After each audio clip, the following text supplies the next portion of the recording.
நல்லவர்கள் கெட்டவர்கள் அப்படின்னு தனியா ஒண்ணே எப்படி காந்தத்துல வடக்கு தெற்கு கட்டாயம் அதை நீங்க எத்தனை துண்டா உடைச்சாலும் எல்லா துண்டிலையும் வடக்கு இருக்கும் தெற்கு.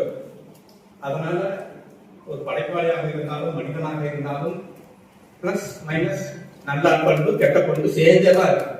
சேராம இருந்தாலும் அவன் ரொம்ப டேஞ்சரா இருக்கும். சேர்ந்தேதான் இருக்கும். அதுதான் இயக்கத்துக்கான காரணமாகவும் அமையும். நண்பர்களே,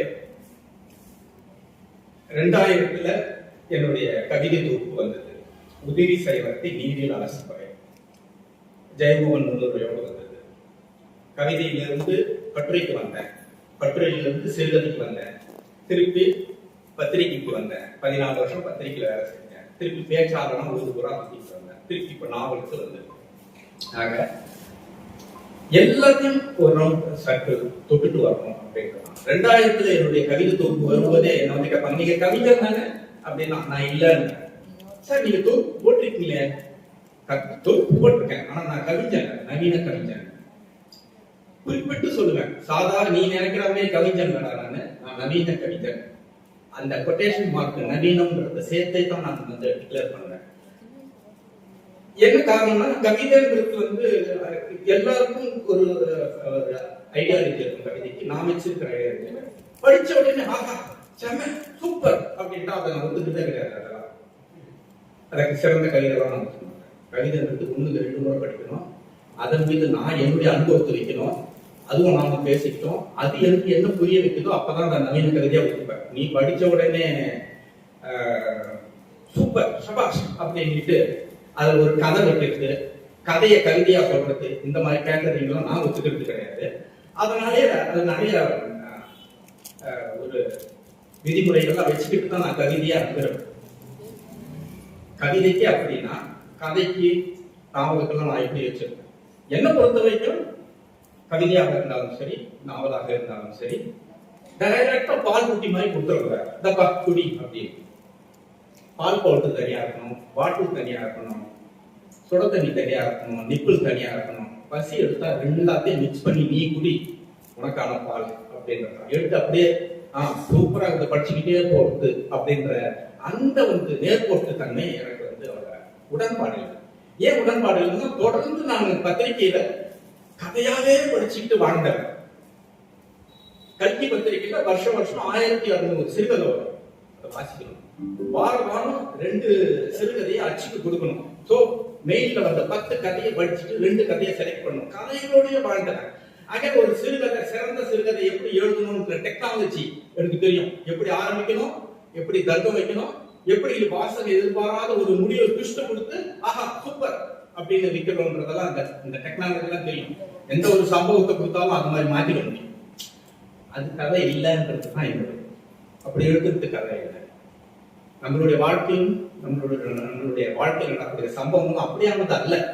நீங்க நினைக்கிற மாதிரி சுவாரஸ்யமா ஆரம்பிக்கிறதும் தர்க்கம் வைக்கிறதும் சட்டு நீங்க எதிர்பாராத ஒரு முடிவு சூப்பர் சொல்ற மாதிரி எல்லாம் வாழ்க்கை இல்லை.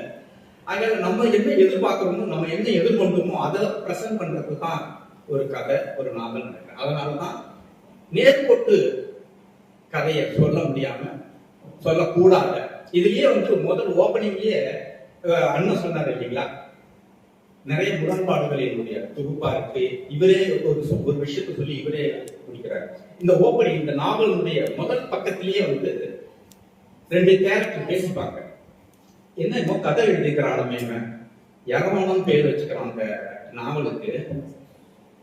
இவர் நேரம் கதை சொல்ல மாட்டாராம். ஒழுங்கா கதை சொல்ல தெரியாதானே இவங்களுக்கு, கதை சொல்ல தெரியாதானே இப்படி ஒரு டெக்னிக்கை பயன்படுத்திப்பான்.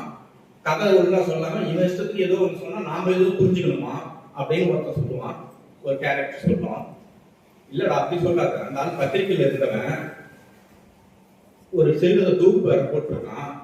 இந்த ஆளுடைய கதையை இந்திரா பார்த்தசாரதி பாராட்டி இருக்கான். ஆக நீ நினைக்கிற மாதிரி அவ்வளவு சாதாரணமா இருக்காரு. ஓ, இந்திரா பார்த்தசாரதி இந்த ஆளை பாராட்டிக்கிறானா, அவன் நிச்சயமா அவன் சங்கியா தான் இருப்பான், நியோ பிராமினா தான் இருப்பான்.